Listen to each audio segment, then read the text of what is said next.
Hello student, हम लोग class 10th के फिजिक्स का फर्स्ट चैप्टर स्टार्ट किया है जिसमें हम लोग प्रकाश पढ़ रहे हैं। और इसमें हम लोग अभी तक प्रकाश के बारे में, प्रकाश के अनुसार दीप्त और अदीप्त, प्रकाश के प्रवर्तन का नियम, प्रकाश का प्रवर्तन तथा गोलीय दर्पण, समतल दर्पण के बारे में पढ़ा था। उसके अलावा प्रतिबिंब क्या होते हैं, प्रतिबिंब दो प्रकार के होते हैं, इसके बारे में भी देखा था। और हम लोग इस टॉपिक में अवतल दर्पण द्वारा प्रतिबिंब कैसे बनता है और ये कितने प्रकार से बनता है इसके बारे में देखेंगे। तो अवतल दर्पण का मतलब होता है कि ऐसा दर्पण जिसका परावर्तक सतह धंसा धंसा हो। अब इसमें परिवर्तन होने के कुछ नियमें थे, वो भी हम लोगों ने देख लिया है। अब हम लोग परिवर्तन करके उसका प्रतिबिंब सीधे बनाने की कोशिश करते हैं। तो सबसे पहले हम लोग देखते हैं कि इनमें एक लॉजिक बहुत अच्छा है। जैसे हम लोग वस्तु को दूर रखते हैं ना, तो उसका प्रतिबिंब दर्पण के पास में बनता है। जैसे वस्तु को नज़दीक लाते जाते हैं ना, प्रतिबिंब वैसे ही दूर और बड़ा बनते जाता है। ठीक है, चलिए इनको बनाकर ही हम लोग समझते हैं। मान लीजिए हमारा यह दर्पण है और अनंत से, अनंत मतलब बहुत दूर से प्रकाश एकदम सीधी आ रही है। सीधे का मतलब यह कि प्रधान अक्ष के समानांतर आ रही है। तो हम लोग भी देखे थे कि यह प्रधान अक्ष के समानांतर जब किरणें आती है तो वह परिवर्तन के बाद फोकस पे कटती है और वहीं पे उसका प्रतिबिंब बनता है।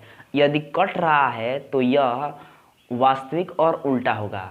और यह भी हमने देखा था कि यदि प्रकाश एक बिंदु पे मिल रही है तो उसे हम अभिसारी दर्पण यानी अवतल दर्पण को अभिसारी दर्पण भी कहते हैं। तो पहला हमारा यह है कि यदि हम वस्तु के अनंत पे रखते हैं तो वह परिवर्तन के बाद उसका प्रतिबिंब फोकस पे बनेगा, वास्तविक उल्टा और बहुत छोटा बनेगा।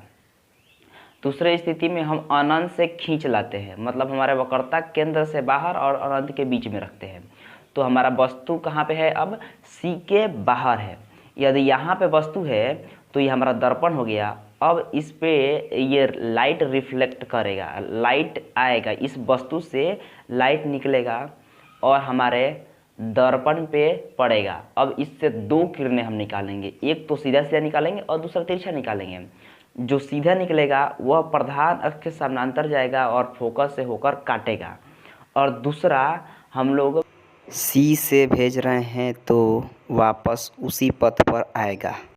तो हमने देखा कि ये दोनों किरणें आपस में F और C के बीच काट रही है, मतलब कि यहाँ पे इसका प्रतिबिंब बन रहा है और ये भी काटती हुई प्रतीत हो रही है। तो ये भी वास्तविक उल्टा और वस्तु से छोटा बन रहा है।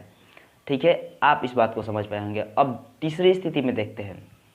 C के पीछे था वस्तु, अब C पर ला के रखते हैं। जब C पे रखते हैं ना तो यह हमारा दर्पण का सेंटर होता है, टोटल गोलीय दर्पण का सेंटर होता है। तो यहाँ पे जो भी वस्तु रखेंगे ना तो इसका प्रतिबिंब बनाने के लिए इसे दो किरण निकालेंगे। एक तो सीधा निकलेगा, परिवर्तन के बाद फोकस से होकर काटेगा, दूसरा फोकस से जाएगा और परिवर्तन के बाद प्रधान अक्ष के समानांतर जाएगा। तो देखिए ये दोनों सी के नीचे ही काट रहे हैं। इट मीन्स कि यदि सी पर हम रख रहे हैं किसी वस्तु का तो उसका प्रतिबिंब सी पर बनेगा, बराबर बनेगा और समान दूरी पर बन रहा है। तो ये काट रहा है तो वास्तविक और उल्टा बनेगा, और आप देख भी पा रहे हैं।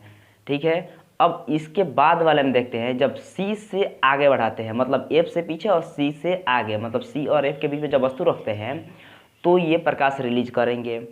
अब यह दर्पण से परिवर्तन के बाद एक तो सीधा सीधे जाएगा, वो फोकस से जाएगा, दूसरा फोकस से जाएगा, वो समानांतर जाएगा प्रधान अक्ष के। ये दोनों हम देख रहे हैं कि C के पीछे मिल रहे हैं, मतलब यहाँ पे बड़ा वस्तु भी बन रहा है और C के पीछे बन रहा है और साथ ही साथ उल्टा बन रहा है, तो वास्तविक भी बन रहा है।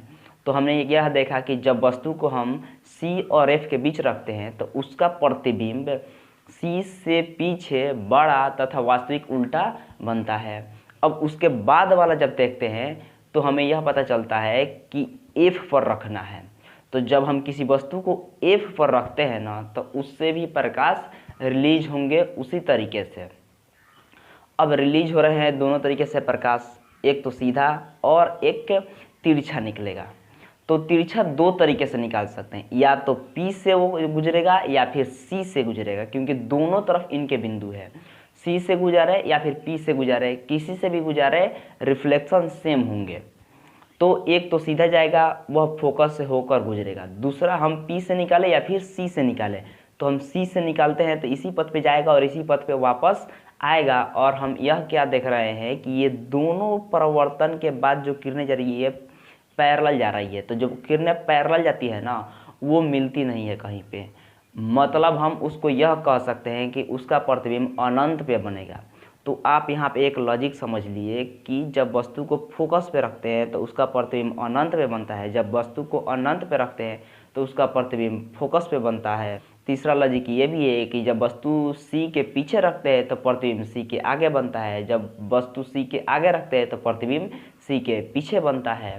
अब एक और प्रतिबिंब बनता है कि हम फोकस से मान लीजिए वस्तु को अंदर रख देते हैं, तो वस्तु को हम फोकस के अंदर रखते हैं तो एक तो प्रकाश सीधे जाएगी, वो फोकस से होकर गुजरेगी। दूसरा, हम पी से ले जाए या फिर सी से ले जाए, दोनों में कोई तकलीफ नहीं है, तो हम किसी से भी लेकर जा सकते हैं। तो परिवर्तन के बाद आप यह देख पा रहे हैं कि दोनों फैलती हुई जा रही है किरणें परिवर्तन के बाद। तो यह फैलते हुई क्या बता रही है कि ये तो आगे कभी नहीं मिलेगी। तो हम इन दोनों किरणों को पीछे खींचते हैं।